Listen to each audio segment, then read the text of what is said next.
నమస్కారం ఫ్రెండ్స్, ఈ వీడియోలో మనం ఆంధ్రప్రదేశ్ ప్రభుత్వం నూతనంగా 2023 అక్టోబర్ 28 ఈ తేదీన సోషల్ స్టడీస్ విభాగంలో మెథడాలజీ ప్రవేశపెట్టడం జరిగింది.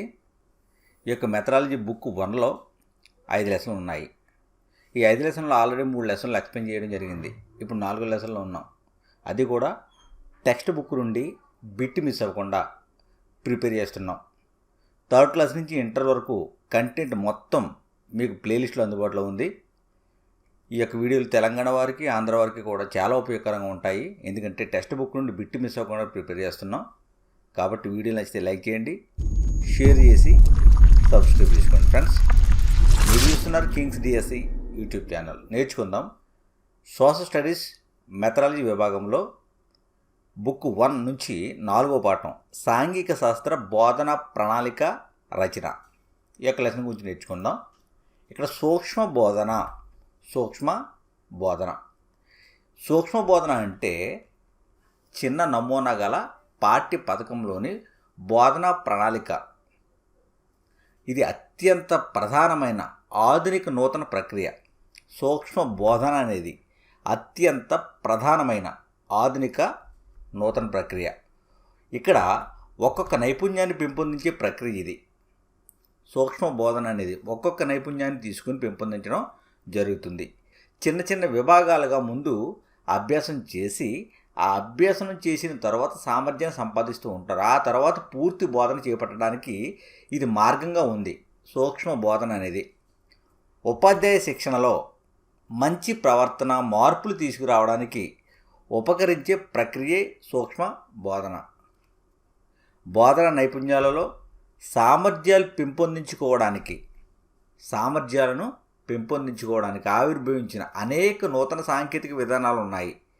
ఈ నూతన సాంకేతిక విధానాలలో సూక్ష్మ బోధనా విధానం అనేది అత్యంత ప్రధానమైనది. మరి ఎవరు అభివృద్ధి చేశారు ఈ సూక్ష్మ బోధన అని చూసినట్లయితే 1963 సంవత్సరంలో స్టాన్ఫోర్డ్ విశ్వవిద్యాలయం, ఎక్కడ ఉందంటే అమెరికాలో ఉంది.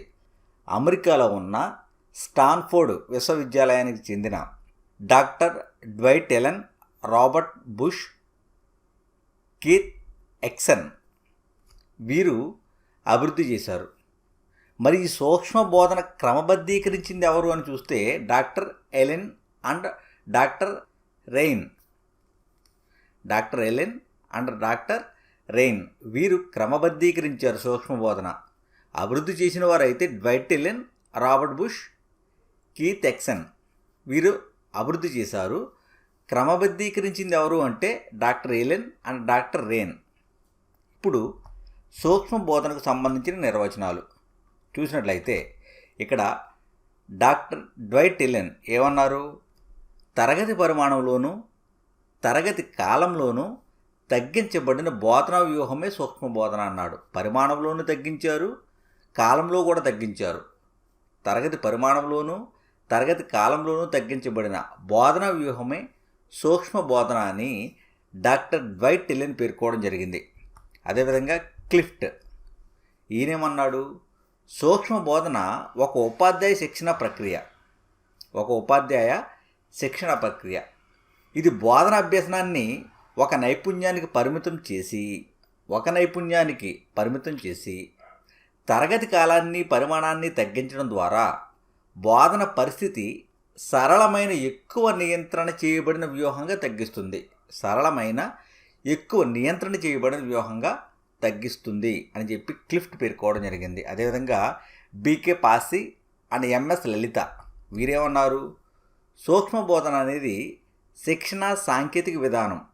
దీనిలో స్వల్పకాలిక వ్యవధిలో స్వల్ప సంఖ్యలో గల విద్యార్థులకు, అంటే ఇక్కడ కాలం అనేది తక్కువగా ఉంటుంది, విద్యార్థుల సంఖ్య కూడా తక్కువగా ఉంటుంది. స్వల్పకాలిక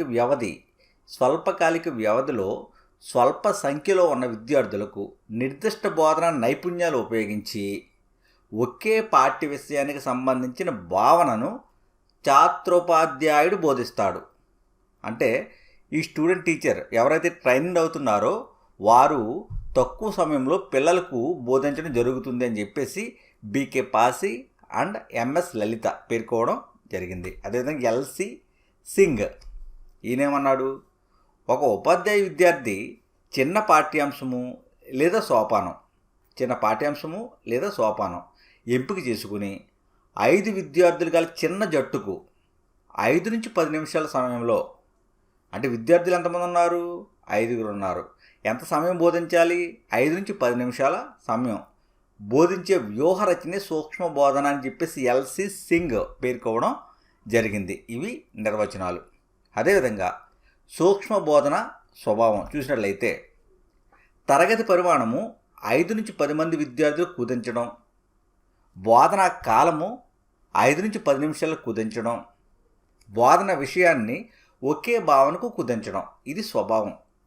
సూక్ష్మ బోధన యొక్క స్వభావం ఏంటి అంటే, తరగతి పరిమాణం, ఆ తరగతిలో 5 నుంచి 10 మంది విద్యార్థులు ఉంటారు, బోధన సమయం కూడా 5 నుంచి 10 నిమిషాలే ఉంటుంది, బోధన విషయాన్ని ఒకే భావనకు కుదిస్తారు. ఇది సూక్ష్మ బోధన యొక్క స్వభావం. తరువాత సూక్ష్మ బోధన ఆవశ్యకత.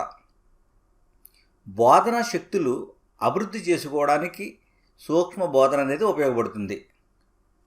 ఈ యొక్క అంతర్గత శక్తులను డెవలప్ చేసుకోవడానికి సూక్ష్మ బోధన అనేది ఉపయోగపడుతుంది అని, విద్యార్థి అభ్యసన ఆసక్తులు అభివృద్ధి చేయడానికి వివిధ పద్ధతులు, సాంకేతిక విధానాలు ఈ బోధనలో ఉన్నాయి. సూక్ష్మ బోధనలో పరిపూర్ణత కోసం ప్రత్యేక నైపుణ్యాలు అభివృద్ధి చేసే ఒక సాంకేతిక విధానమే ఈ సూక్ష్మ బోధన. అదేవిధంగా లక్షణాలు చూసినట్లయితే, సూక్ష్మ బోధన లక్షణాలు. సూక్ష్మ బోధన అనేది బోధన పద్ధతి కాదు. ఇది బోధన పద్ధతి కాదు. ఉపాధ్యాయ శిక్షణకు సంబంధించిన సాంకేతిక విధానం. ఇది వాస్తవ బోధన. శాస్త్రోపాధ్యాయులకు ఈ సూక్ష్మ బోధన అనేది పరిపుష్టిని అందిస్తుంది. అదేవిధంగా సూక్ష్మ బోధనా విధానం బోధనలో సంక్లిష్టత తగ్గించడానికి శిక్షణ అందిస్తుంది. సూక్ష్మ బోధన ఎవరైతే ట్రైనింగ్ టీచర్ ఉన్నారో ఈ బోధన నైపుణ్యం మీద కృషి ప్రావీణ్యాన్ని ఈ సూక్ష్మ బోధన ద్వారా సంపాదిస్తాడు. ఈ ఛాత్రోపాధ్యాయుడు 5 నుంచి 10 మంది ఛాత్రోపాధ్యాయులకు 5 నుంచి 10 నిమిషాలు బోధిస్తాడు. ట్రైనింగ్లో ఏం చేస్తారంటే 5 నుంచి 10 మంది, వీరికి ఈ ఛాత్రోపాధ్యాయుల్లో ఒకరు 5-10 నిమిషాలు బోధించడం జరుగుతుంది. అదేవిధంగా సూక్ష్మ బోధనలో కలిసి ఉన్న అంశీభూతాలు ఏంటి? సూక్ష్మ బోధన సందర్భాలు, బోధన నైపుణ్యాలు, ఛాత్రోపాధ్యాయుడు, ఉపాధ్యాయ విద్యార్థి, పరిపుష్టి సాధనాలు, సూక్ష్మ బోధన ప్రయోగశాల, ఈ అంశాలు అంశీభూతాలుగా ఉన్నాయి. సూక్ష్మ బోధన సందర్భాలు, దీనిలో తరగతి పరిమాణము, విషయం యొక్క నిడివి, బోధనా పద్ధతి ఇమిడి ఉంటాయి. ఛాత్రోపాధ్యాయులు 5 నుంచి 10 మంది ఉంటారు, బోధనా కాలము కూడా 5-10 నిమిషాలు ఉంటుంది. అదేవిధంగా బోధన నైపుణ్యాలు, ఈ బోధన నైపుణ్యాలు అభివృద్ధి చేసుకోవడానికి శిక్షణా కాలంలో సూక్ష్మ బోధనకు సంబంధించి అవకాశం ఉంటుంది. అంటే ఈ సూక్ష్మ బోధన ద్వారానే బోధన నైపుణ్యాలను అభివృద్ధి చేసుకోవడానికి అవకాశం కల్పిస్తుంది. అదేవిధంగా ఛాత్రోపాధ్యాయుడు, ఉపాధ్యాయ విద్యార్థి. ఉపాధ్యాయుడిగా శిక్షణ పొందే విద్యార్థిని ఛాత్రోపాధ్యాయుడు అని లేదా ఉపాధ్యాయ విద్యార్థి అని పేర్కొంటారు. ట్రైనింగ్ తీసుకుంటున్నారో వారిని ఛాత్రోపాధ్యాయుడు అంటారు. పరిపుష్టి సాధనాలు, ఛాత్రోపాధ్యాయులలో ప్రవర్తన మార్పులు తీసుకురావడానికి పరిపుష్టి సాధనాలు అనేవి ఉపయోగపడతాయి. అదేవిధంగా సూక్ష్మ బోధన ప్రయోగశాల, ఇది కూడా ఛాత్రోపాధ్యాయులకు పరిపుష్టి అందించడానికి అవసరం అవుతుంది. తర్వాత సూక్ష్మ బోధన దశలు. ముఖ్యంగా సూక్ష్మ బోధనలో 3 దశలు ఉన్నాయి. అవేంటి అంటే జ్ఞాన సముపార్జన దశ, రెండవది నైపుణ్యాన్ని అందుకునే దశ, 3 బదలాయింపు దశ. ఇక్కడ జ్ఞాన సముపార్జన దశ ఇది మొదటి దశ. దీనిని మోడలింగ్ దశ అని కూడా పేర్కొంటారు. ఇక్కడ అభ్యసించవలసిన బోధన నమూనాను ఉపాధ్యాయుడు ముందుగానే పరిశీలిస్తూ ఉంటాడు. ఈ యొక్క దశనే జ్ఞాన సముపార్జన దశ అని అంటారు. అదేవిధంగా నైపుణ్యాన్ని అందుకునే దశ, ఇది రెండవ దశ. దీనిని అభ్యసన దశ అని కూడా పేర్కొంటారు. మొదటి దశనైతే మోడలింగ్ దశ అన్నాం, రెండవ దశనైతే అభ్యసన దశ అంటారు. ఇక్కడ వాస్తవిక తరగతి గదిలో జరిగే ప్రవర్తన లేక నైపుణ్యాన్ని అభ్యాసం చేయడానికి అవకాశం ఏర్పడుతుంది ఈ రెండవ దశలో. మూడోది బదలాయింపు దశ. బదలాయింపు దశ, దీనిని పరిపుష్టి దశ అంటారు. రెండవది అయితే అభ్యసన దశ, మొదటిది మోడలింగ్ దశ, మూడవది పరిపుష్టి దశ. ఛాత్రోపాధ్యాయుడు పొందిన ప్రవర్తన గూర్చి పునర్బలనం అందజేయబడుతుంది ఈ బదలాయింపు దశలోనే. ఎవరైతే ఈ యొక్క ట్రైనింగ్ టీచర్ ఉంటారో అతను పొందిన ప్రవర్తన గూర్చి పునర్బలనం అందజేయబడుతుంది. అతనికి ఆశించిన స్థాయికి చేరుకోవడానికి, ఆ నైపుణ్యంలో వారికి అవసరమైన పరిపుష్టిని అందజేయడానికి ఇక్కడ అవకాశం అనేది ఈ బదలాయింపు దశ కల్పిస్తుంది. తరువాత బోధన నైపుణ్యాలు విశ్లేషణ. బోధన సందర్భాలలో ఉపవ్యవస్థలు అనగా బోధన నైపుణ్యాలు అంటే బోధనా నైపుణ్యాలనే బోధన సందర్భాలలో ఉపవ్యవస్థలు అంటారు. ఇక్కడ బీకే ఫాసీ, ఈయన భారతీయ విద్యావేత్త. భారతదేశంలో ఈయన సూచించిన నైపుణ్యాలనే ఉపయోగిస్తున్నారు. భారతదేశంలో బీకే ఫాసీ సూచించిన నైపుణ్యాలను ఉపయోగిస్తున్నారు. బోధన వ్యవస్థను ఈయన విశ్లేషించి 13 బోధన నైపుణ్యాలు ప్రతిపాదించాడు.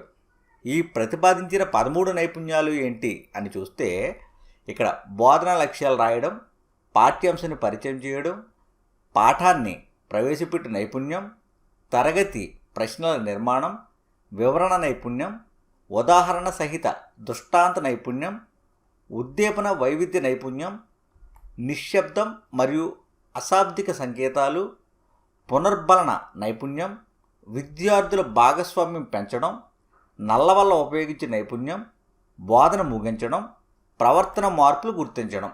ఈ 13 నైపుణ్యాలను బీకే ఫాసీ పేర్కోవడం జరిగింది. ఇప్పుడు సూక్ష్మ బోధన సోపానాలు చూసినట్లయితే, బోధనా నైపుణ్యాన్ని నిర్వచించడం, బోధనా నైపుణ్యాన్ని ప్రదర్శించడం, పాఠ్యపథక రచన, సూక్ష్మ బోధనకు అనువైన వాతావరణం సృష్టించడం, సూక్ష్మ అంశ పాఠ్యాంశ బోధన, బోధన అంశంపై చర్చ, పరిపుష్టి, పునఃపథక రచన, పునఃబోధన, పునఃపరిపుష్టి, సూక్ష్మ బోధన చక్రాన్ని పునరావృతం చేయడం, నైపుణ్యాలను సమైక్యం చేయడం. ఇవి సూక్ష్మ బోధనలో సోపానాలు. ఇప్పుడు ఇందులో బోధన నైపుణ్యాన్ని నిర్వచించడం, బోధనా నైపుణ్య అర్థాన్ని, దాని ప్రాధాన్యతను ఛాత్రోపాధ్యాయులకు వివరించాలి. సాధించవలసిన అభ్యసన లక్ష్యాన్ని ముందుగా వీరికి వివరించాల్సి ఉంటుంది. అదేవిధంగా రెండవ నైపుణ్యం ఏంటి అంటే బోధనా నైపుణ్య ప్రదర్శన. బోధనా నైపుణ్యాలు ఏ విధంగా ఉపయోగించాలి, ఉపయోగిస్తున్నప్పుడు పాటించవలసిన సూత్రాలు ఏంటి, ఎంతవరకు ఉపయోగించాలి, ఆ విషయాల మీద ఛాత్రోపాధ్యాయులకు అవగాహన కల్పించాలి. ఇది బోధన నైపుణ్య ప్రదర్శనలోకి వస్తుంది. అదేవిధంగా మూడవ నైపుణ్యం పాఠ్య పథకం రచన. నిర్దేశించిన పద్ధతిలో పాఠ్య పథకాన్ని ముందుగా తయారు చేసుకోవాలి. నాలుగో నైపుణ్యం, నాలుగో సోపానం ఏంటి అంటే సూక్ష్మ బోధనకు అనువైన వాతావరణం సృష్టించడం. బోధనకు కావాల్సిన సామాగ్రి ఇక్కడ సమకూర్చుకోవాలి. ఐదవ సోపానం సూక్ష్మ అంశం పాఠ్యాంశ బోధన. బోధన నైపుణ్యానికి సంబంధించిన పాఠ్యాంశాన్ని విద్యార్థులకు బోధించాలి. పర్యవేక్షకులు వీడియో సాధనాల ద్వారా మూల్యాంకనం చేయాలి. తర్వాత సోపానం బోధన అంశంపై చర్చ. సూచనలు సలహాలు విశ్లేషించి లోపాలు సవరించి ఛాత్రోపాధ్యాయుడు బోధనా నైపుణ్యాన్ని మెరుగుపరిచే ప్రయత్నం చేయాలి. తర్వాత పరిపుష్టి. ఛాత్రోపాధ్యాయునికి బోధనా ప్రవర్తనలకు సంబంధించిన పరిపుష్టి ఇక్కడ అందజేయబడుతుంది. అదేవిధంగా పునఃపథక రచన. ఇచ్చిన సూచనలు పాటించి మెరుగైన పద్ధతిలో నైపుణ్య బోధన చేయడానికి మరలా పథక రచన చేసుకోవాలి. అదేవిధంగా పునఃబోధన. సూచనలు సలహాలు ఆధారంతో పునర్నిర్మాణం చేసుకుని పాఠ్యపథక సహాయంతో ఛాత్రోపాధ్యాయుడు మరలా పునఃబోధన చేయవలసి ఉంటుంది. పర్యవేక్షకులు పరిశీలన అంశాలను మరలా కూడా నమోదు చేసుకోవాలి. ఇక్కడ పునఃపరిపుష్టి. పర్యవేక్షకులు నమోదు చేసిన అంశాల ఆధారంగా ఛాత్రోపాధ్యాయుడు పునఃపరిపుష్టి పొంది బోధన మెరుగుపరుచుకుంటాడు. తర్వాత సూక్ష్మ బోధన చక్రాన్ని పునరావృతం చేయడం. ఛాత్రోపాధ్యాయుడు ఎంపిక చేసుకున్న బోధన నైపుణ్యం బాగా నేర్చుకునేదాకా ఈ చక్రం అనేది పునరావృతం అవుతూనే ఉంటుంది. అతడు ఎప్పుడైతే నైపుణ్యాన్ని సంపాదించాడో ఆ తర్వాత నెక్స్ట్ స్కిల్లోకి వెళ్ళడం జరుగుతుంది. నైపుణ్యాలను సమైక్యం చేయడం. సూక్ష్మ బోధన ద్వారా అభ్యాసం చేయబడిన నైపుణ్యాలు నిజ తరగతికి బదిలీ చేయబడతాయి. ఏ నైపుణ్యాలనైతే సూక్ష్మ బోధనలో ఉపాధ్యాయ విద్యార్థి గ్రహించాడో ఆ నైపుణ్యాలను ఇతడు గ్రహించి వాటి ద్వారా నిజ తరగతి గదిలో పాఠ్యాంశాన్ని బోధించడం జరుగుతుంది. తర్వాత సూక్ష్మ బోధన చక్రం. ఇక్కడ సూక్ష్మ బోధన చక్రం చూసినట్లయితే మొట్టమొదట పథకం తయారు చేసుకుంటాడు, తర్వాత బోధన చేస్తాడు, పరిపుష్టి జరుగుతుంది, మళ్ళీ పునః పథకం ఏర్పాటు చేసుకుంటాడు, ఏర్పాటు చేసుకున్న తర్వాత పునఃబోధన చేస్తాడు, మరలా పునఃపరిపుష్టి జరుగుతుంది, తర్వాత పథకాన్ని తయారు చేసుకుంటాడు. ఇలా చక్రం అనేది తిరుగుతుంది. మరొకసారి సూక్ష్మ బోధన చక్రం చూసినట్లయితే మొట్టమొదట పథక తయారీ, తర్వాత బోధన, పరిపుష్టి, మళ్ళా పునఃపథకం, పునఃబోధన, పునఃపరిపుష్టి. ఈ విధంగా సూక్ష్మ బోధన చక్రం అనేది ఉంది. అదేవిధంగా సూక్ష్మ బోధన పాఠ్య ప్రణాళిక. ఇందులో ప్రాథమిక అంశాలు చూసినట్లయితే ఇక్కడ ఛాత్రోపాధ్యాయుని పేరు, క్రమ సంఖ్య, తరగతి, బోధనాంశ యూనిట్, పాఠశాల పేరు, విద్యార్థుల సంఖ్య, తేదీ, పాఠ్యాంశ పరిధి, నైపుణ్యం. ఈ నైపుణ్యంలో ఉన్ముఖీకరించడం లేదా పాఠ్యాంశాన్ని పరిచయం చేయడం, వివరణ నైపుణ్యం, ప్రశ్నించుట నైపుణ్యం, పునర్బలన నైపుణ్యం, ఉద్దీపన వైవిధ్య నైపుణ్యాలు అభివృద్ధి పొందుతాయి. ఇవన్నీ కూడా ప్రాథమిక అంశాలుగా గుర్తింపబడుతున్నాయి. అదేవిధంగా బోధన పాఠ్య ప్రణాళిక పథకం చూసినట్లయితే ఈ పథక పట్టికలో మొట్టమొదటి వరుస సంఖ్య, రెండవది సోపానం, 3 ఉపాధ్యాయ కృత్యాలు, 4 విద్యార్థి కృత్యాలు, 5 బోధన ఉపకరణాలు, 6 నల్లబల్ల పని.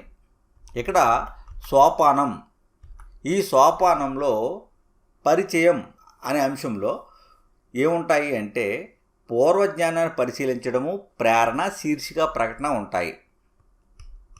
తర్వాత బోధనా ప్రణాళిక. ఆశించిన ప్రవర్తన మార్పు అంచనా వేయడానికి ఈ బోధనా ప్రణాళిక దోహదపడుతుంది. ఆశించిన ప్రవర్తన మార్పులు అంచనా వేయడానికి దోహదపడుతుంది.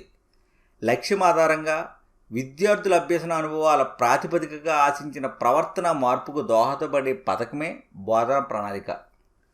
లక్ష్యం ఆధారంగా అభ్యసన అనుభవాల ప్రాతిపదికగా ఆశించిన ప్రవర్తన మార్పుకు దోహదపడే పథకం పాఠ్య ప్రణాళిక అనేది. మన ఆలోచనలు క్రమ పద్ధతిలో ఆచరణలోకి తీసుకురావడానికి వేసుకునే పథకాన్నే ప్రణాళిక అనవచ్చు. ముఖ్యంగా ఈ బోధనా ప్రణాళికలలో చెప్పుకోవాల్సినవి ఏంటి అంటే వార్షిక ప్రణాళిక, యూనిట్ ప్రణాళిక, పాఠ్య ప్రణాళిక. ఇక్కడ వార్షిక ప్రణాళిక ఒక విద్యా సంవత్సరం కోసం సిద్ధం చేసుకున్న ప్రణాళిక ఇది. పాఠశాలలో కార్యక్రమాలు సజావుగా జరగడానికి ఈ వార్షిక ప్రణాళిక రూపొందిస్తూ ఉంటారు. దీనిలో విద్యా సంవత్సరంలో నిర్వహించే పాఠ్యేతర విషయాలు అన్నీ కూడా వార్షిక ప్రణాళికలు పొందుపరచబడి ఉంటాయి. తరగతుల వారీగా, విషయాల వారీగా చేపట్టవలసిన కార్యకలాపాల సమాచారం ఈ వార్షిక ప్రణాళికలో ఉంటుంది. ఇందులో అంశాలు చూసినట్లయితే సంవత్సరంలో బోధించవలసిన యూనిట్లు నెలవారీగా పేర్కొబడతాయి. యూనిట్లకు సంబంధించిన లక్ష్యాలు యూనిట్ల వారీగా తెలియజేయబడతాయి. విద్యా సంవత్సరంలో సాంఘిక అధ్యాయంలో కేటాయించిన పీరియడ్లను కూడా తెలియజేయబడతాయి. బోధనకు వినియోగించేందుకు కావలసిన వనరుల గూర్చి, యూనిట్ పరీక్ష సంబంధించిన తేదీలు, సహపాఠ్య కార్యక్రమాలు, వాటి నిర్వహణ తేదీలు, ఇటువంటి వివరాలన్నీ కూడా వార్షిక ప్రణాళికలో తెలియజేయబడతాయి. అదేవిధంగా వార్షిక ప్రణాళిక నమూనా చూసినట్లయితే ప్రాథమిక అంశాలు ఏంటి అంటే పాఠశాల పేరు, విషయము, సంవత్సరము, తరగతి. ఇవి ప్రాథమిక అంశాలు. ఈ వార్షిక ప్రణాళిక పట్టికలో చూస్తే క్రమ సంఖ్య, నెక్స్ట్ కాలంలో అయితే మాసం లేదా నెల, నెక్స్ట్ యూనిట్ సంఖ్య, నెక్స్ట్ లక్ష్యాలు, తర్వాత యూనిట్కి కేటాయించిన పీరియడ్లు, వాడుకోవలసిన వనరులు, మూల్యాంకన పరీక్షలు, ఈ అంశాలు పట్టికలో కనిపిస్తాయి. ఈ వార్షిక ప్రణాళికలు గుర్తుంచుకోవాల్సిన అంశాలు ఏంటి అని చూస్తే, సంవత్సరంలో ఎన్ని పని దినాలు ఉన్నాయి, వాటిలో తమ పాఠ్యాంశానికి సంబంధించిన పీరియడ్లు ఎన్ని అనే విషయాన్ని ఉపాధ్యాయుడు గుర్తుంచుకోవాలి. పాఠ్యాంశాలు ఎన్ని భాగాలుగా విభజించాలి, వీటిని ఏ నెలలో బోధించాలి, సాధించాల్సిన లక్ష్యాలు తెలుసుకోవాలి, అభ్యసన కృత్యాలు తెలుసుకోవాలి, అభ్యసన సామర్థ్యాల అభివృద్ధికి అవకాశం ఇవ్వాలి, అభ్యసన అనుభవాలకు ప్రాధాన్యత ఇవ్వాలి, మూల్యాంకన పద్ధతుల గురించి అవగాహన కలిగి ఉండాలి. ఈ అంశాలన్నీ కూడా గుర్తుంచుకోవాల్సిన అంశాలు. అదేవిధంగా యూనిట్ ప్రణాళిక, దీనినే అంశం అని కూడా పిలుస్తూ ఉంటారు. యూనిట్నే అంశం అంటారు. ప్రధాన భావానికి సంబంధించిన విషయాలను, భావనలను క్రోడీకరించిన విషయ సంపుటిని యూనిట్ అంటారు. ప్రధాన భావానికి సంబంధించిన విషయాలు, భావనలు క్రోడీకరించిన విషయ సంపుటిని యూనిట్ అంటారు. అంశాలలోని పాఠ్యాంశాన్ని బోధించడానికి తయారు చేసుకున్న తర్వాత ఉపాధ్యాయుడు అంశాల ప్రణాళికను నిర్మాణం చేస్తాడు. వివిధ అంశాల అవగాహనలో ఈ యొక్క ప్రణాళిక రూపొందించబడుతుంది. యూనిట్ ప్రణాళిక నమూనా చూసినట్లయితే ప్రాథమిక అంశాలు ఏముంటాయి?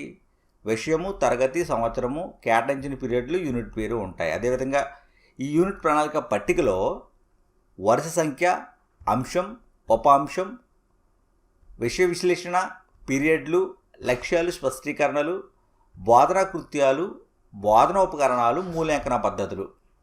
ఇక్కడ బోధనా కృత్యాలలో ఉపాధ్యాయ కృత్యాలు ఉంటాయి, విద్యార్థి కృత్యాలు కూడా ఉంటాయి. తర్వాత యూనిట్ ప్రణాళికకు తయారు చేసుకున్నప్పుడు గుర్తుంచుకోవాల్సిన అంశాలు.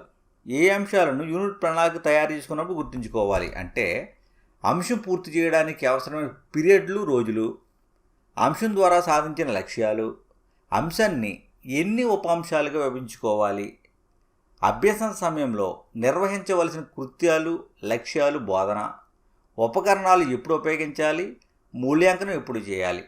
ఈ అంశాలను యూనిట్ ప్రణాళిక తయారీలో గుర్తుంచుకోవాలి. అదేవిధంగా పాఠ్య ప్రణాళిక, ఫలవంతమైన భావన ఏర్పరచడానికి నిర్మాణం చేసుకున్న బోధన విధానాన్ని పాఠ్య ప్రణాళిక అంటారు. ఫలవంతమైన భావన ఏర్పరచుటకు నిర్మాణం చేసుకున్న బోధన విధానమే పాఠ్య పథకం లేదా పాఠ్య ప్రణాళిక పేర్కొంటారు. బోధన ద్వారా ఉపాధ్యాయుడు కొన్ని భావనలు ఏర్పరుస్తాడు. సాంఘిక శాస్త్ర బోధనలో అంశం ఉపాంశాలుగా విభజింపబడుతుంది. విభజింపబడిన చిన్న భాగం పీరియడ్లో బోధించాల్సి ఉంటుంది. ఒక పీరియడ్కు బోధించాలి అని నిర్ణయించిన దానినే పాఠ్య పథకం అంటారు. ఒక పీరియడ్లో బోధించాలి అని నిర్ణయించినదే పాఠ్య పథకం. దీనికి సంబంధించిన నిర్వచనాలు: Leston B Stand, N L Bossing, Binning and Binning, C V Good వీరి నిర్వచనాలు పేర్కోవడం జరిగింది. లెస్టన్ బి స్టాండ్ పాఠ్య పథకం నిజమైన క్రియాత్మక పథకం అన్నాడు. పాఠ్య పథకం నిజమైన క్రియాత్మక పథకం అన్నాడు లెస్టన్ బి స్టాండ్. ఎన్ఎల్ బోసింగ్ ఈయనేమన్నాడు? ముందుగా ఊహించుకున్న బోధనే పాఠ్య పథకం అన్నాడు. ముందుగా ఊహించుకున్న బోధనే పాఠ్య పథకం అన్నాడు. ఒక నిర్దిష్ట సమయంలో ఉపాధ్యాయుడు నిర్వహించవలసిన బోధనా కృత్యాలు, వాటి ద్వారా సాధించిన ఫలితాలు మొదలైన విషయాలు కలిగినదే పాఠ్య పథకం అని చెప్పేసి ఎన్ఎల్ బోసింగ్ పేర్కొన్నాడు. ఒక నిర్దిష్ట సమయంలో ఉపాధ్యాయుడు నిర్వహించవలసిన బోధనా కృత్యాలు, వాటి ద్వారా సాధించిన ఫలితాలు, వీటి విషయాలన్నింటినీ కలిపి పాఠ్య పథకం అని ఎన్ఎల్ బోసింగ్ పేర్కొన్నాడు. అదేవిధంగా బైనింగ్ అండ్ బైనింగ్ విమర్శనాత్మక లక్ష్యాలు, విషయ సేకరణ, దాని నిర్వహణ, బోధన విధానం కలిగి ఉన్నది పాఠ్య పథకం. విమర్శనాత్మక లక్ష్యాలు, విషయ సేకరణ, దాని నిర్వహణ, బోధన విధానం కలిగి ఉన్నది పాఠ్య పథకం అని బైనింగ్ అండ్ బైనింగ్ పేర్కోవడం జరిగింది. అదేవిధంగా సివి గుడ్ ఏమన్నాడు? ఏ క్రమంలో అందజేయబడాలో ఆ విధంగా అమర్చబడ్డ పాఠంలోని ముఖ్యమైన అంశాలకు, ఏ క్రమంలో అందజేయబడాలో అదే విధంగా అమర్చబడిన పాఠంలో ముఖ్య అంశాలకు సంబంధించిన బోధన రూపురేఖలు, లక్ష్యాలు, అడగవలసిన ప్రశ్నలు, పరామర్శ సామాగ్రి, నియోజనాలు మొదలైన వాటన్నీ కలిగి ఉండేదే ఈ యొక్క పాఠ్య ప్రణాళిక అని చెప్పి సివి గుడ్ పేర్కొన్నాడు. అదేవిధంగా పాఠ్య ప్రణాళిక సోపానాలు హెర్బర్ట్ స్పెన్సర్ కృషి వల్ల పథక రచన ప్రాముఖ్యత అనేది తెలుస్తుంది. ఎవరి కృషి వల్ల? హెర్బర్ట్ స్పెన్సర్ కృషి వల్ల.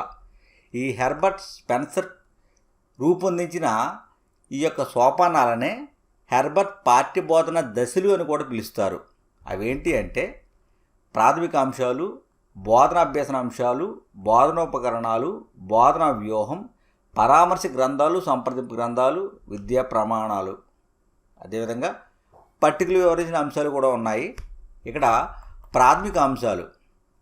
ఈ ప్రాథమిక అంశాలలో ఏ వస్తాయి అంటే ఉపాధ్యాయుని పేరు, తరగతి, సమయం, తేదీ, పాఠశాల పేరు, విద్యార్థుల సంఖ్య, అంశం, శీర్షిక, ఇటువంటి విషయాలన్నీ కూడా ప్రాథమిక అంశాల్లో వస్తాయి. అదేవిధంగా బోధనాభ్యసన అంశాలు.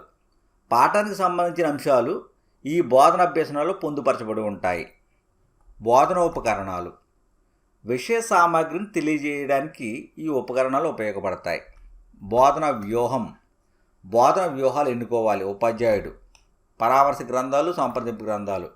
ఇక్కడ గ్రంథం పేరు, గ్రంథకర్త, సంవత్సరం మొదలగు విషయాలు ఎన్నుకోవలసి ఉంటుంది. అదేవిధంగా విద్యా ప్రమాణాలు. ఈ విద్యా ప్రమాణాలలో ముఖ్యంగా విషయ అవగాహన, పాఠ్యాంశాన్ని చదివి అర్థం చేసుకుని వ్యాఖ్యానించడం, సమాచార నైపుణ్యం, సమకాలీన అంశాలపై ప్రతిస్పందన, పఠ నైపుణ్యం, ప్రశంస, సున్నితత్వం, ఈ అంశాలు ఉంటాయి. అదేవిధంగా పట్టికలు వివరించాల్సిన అంశాలు ఏంటి అంటే ప్రవేశిక చర్య, పాఠ్యాభివృద్ధి, పర్యవసాన చర్య. ఈ అంశాలను పట్టికలో వివరించాల్సి ఉంటుంది. ముఖ్యంగా ప్రవేశిక చర్య. ఈ ప్రవేశిక చర్యలో 2 భాగాలు ఉన్నాయి. అవేంటి అంటే విద్యార్థి పూర్వజ్ఞానం పరిశీలించడము లేదా ఉన్ముఖీకరించడం. రెండవది శీర్షిక ప్రకటన. విద్యార్థి పూర్వజ్ఞానం పరిశీలించడం లేదా ఉన్ముఖీకరించడం చూసినట్లయితే ఇక్కడ రకరకాల ప్రశ్నల ద్వారా విద్యార్థి యొక్క పూర్వజ్ఞానాన్ని తెలుసుకుంటారు. బోధించబోయే పాఠం వైపు విద్యార్థులను సంసిద్ధులను చేస్తారు ఈ యొక్క దశలో. అదేవిధంగా శీర్షిక ప్రకటన. దీనికి సంబంధించి చూసినట్లయితే తరగతి గదిలో బోధించబోయే పాఠం ప్రకటిస్తారు, నల్లబల మీద రాస్తాడు. ఈ ప్రక్రియ మొత్తాన్ని కలిపి శీర్షిక ప్రకటనని పిలుస్తారు. తర్వాత రెండవది పాఠ్యాభివృద్ధి. పాఠ్య బోధనలో అతి ముఖ్య సోపానం ఏది అంటే పాఠ్యాభివృద్ధి.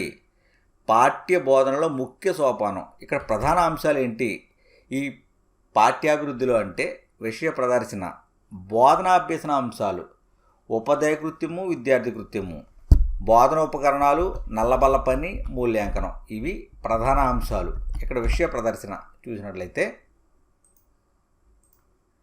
నిర్దేశించబడిన లక్ష్యాలు ఎంతవరకు సాధించబడ్డాయో మూల్యాంకనం ద్వారా తెలుసుకుంటాడు. పాఠ్యబోధన విజయవంతం కావడానికి ఈ విషయ ప్రదర్శన అనే సోపానమే ముఖ్యమైనది. విషయ ప్రదర్శన లేదా పాఠ్య అభివృద్ధి అతి ముఖ్య సోపానం ఇది. తర్వాత బోధన అభ్యసన అంశాలు చూసినట్లయితే బోధించాల్సిన ప్రధాన అంశాలను విడిగా ఒక్కొక్కటిగా రాయాలి. ఉపాధ్యాయ కృత్యం. ఉపాధ్యాయుడు ఏ విధంగా బోధించాలనుకున్నాడో అలానే రాయాలి. తెలిసిన విషయాల నుంచి ప్రశ్నలు అడుగుతూ తెలియని విషయాలు తెలియజేస్తూ ఉండాలి ఉపాధ్యాయుడు. అదేవిధంగా విద్యార్థి కృత్యం. విద్యార్థులు చేపట్టే కృత్యాలు వీళ్ళు రాస్తారు. ఉదాహరణకి ఉపాధ్యాయుడు ఏ ప్రశ్నలైనా అడిగితే సమాధానాలు చెప్తారు. ఆ సమాధానాలు విద్యార్థి చెప్పినప్పుడు ఆ యొక్క సమాధానానికి సంబంధించిన ఆన్సర్ని బ్లాక్ బోర్డ్ మీద ఈ విద్యార్థి కృత్యం అనే విభాగంలో నోట్ చేయాలి. అదేవిధంగా బోధనోపకరణాలు. అన్ని బోధనోపకరణాలు కూడా ఈ యొక్క ఉపకరణాల భాగంలోకి వస్తాయి. తర్వాత నల్లబల్ల పని. పాఠం చెబుతున్నప్పుడు పదాలను, తేదీలను, సంవత్సరాలను ఇక్కడ రాయాల్సి ఉంటుంది. అదేవిధంగా మూల్యాంకనం. అనుకున్న లక్ష్యాలు ఎంతవరకు సాధించబడ్డాయో తెలుసుకోవడానికి మూల్యాంకనం అనేది ఉపయోగపడుతుంది. అదేవిధంగా పర్యవసాన చర్య.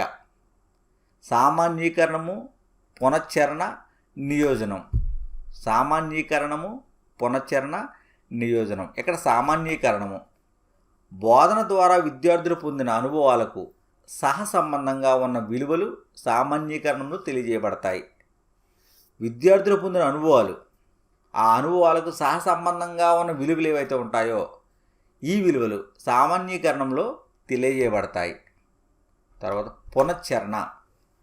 బోధన పూర్తయిన తర్వాత పాఠం ఎంతవరకు అవగాహన చేసుకున్నాడో తెలుసుకోవడానికి దీనిలో అవకాశం ఉంటుంది. పునశ్చరణలో ప్రశ్నలు అడగడం ద్వారా పాఠం ఎంతవరకు అవగాహన చేసుకున్నాడో తెలుసుకుంటాడు.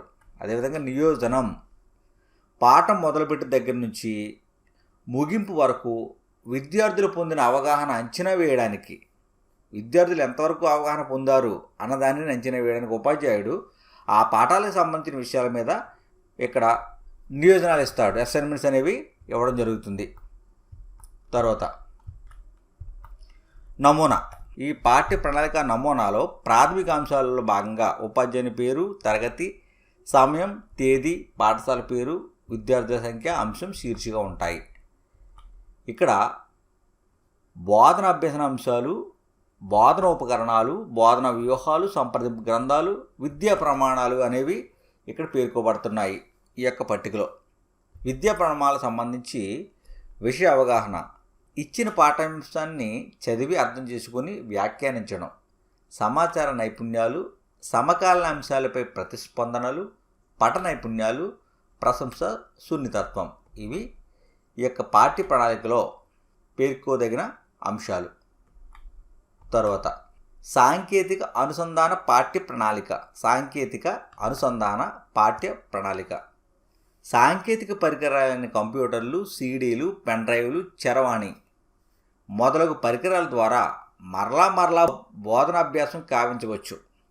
మరలా పైన ఏ అంశాలు అయితే పేర్కొన్నా వాటి ద్వారా మరలా మనం బోధనాభ్యాసాన్ని కావించవచ్చు. ఈ సాంకేతిక అనుసంధాన పాఠ్య ప్రణాళిక నమూనాలో సోపానము, చర్య, ఉపాధ్యాయుని కృత్యము, విద్యార్థి కృత్యము, బోధన ఉపకరణాలు ఉంటాయి. ఇక్కడ సోపానంలో భాగంగా ఉపోద్ఘాతము, నూతన పదాలు, భావనలు, సాంకేతిక పదాలు విద్యార్థుల చేత చదివించడం, భావనల అవగాహన మరియు చర్చ, ముగింపు అనే అంశాలు ఉంటాయి. ఇక్కడ ఉపోద్ఘాతానికి సంబంధించి పలకరింపు, మైండ్ మ్యాపింగ్ అనేవి పేర్కోదగిన ముఖ్య అంశాలు. ఇది ఫ్రెండ్స్, ఇంతటితో సోషల్ స్టడీస్ బుక్ 1 మెథడాలజీ సంబంధించి కంప్లీట్ చేసుకోవడం జరిగింది. నెక్స్ట్ వీడియోలో మరొక లెసన్తో మేము ముందుంటాను. వీడియో నచ్చితే లైక్ చేయండి, షేర్ చేసి సబ్స్క్రైబ్ చేసుకోండి. Thank you.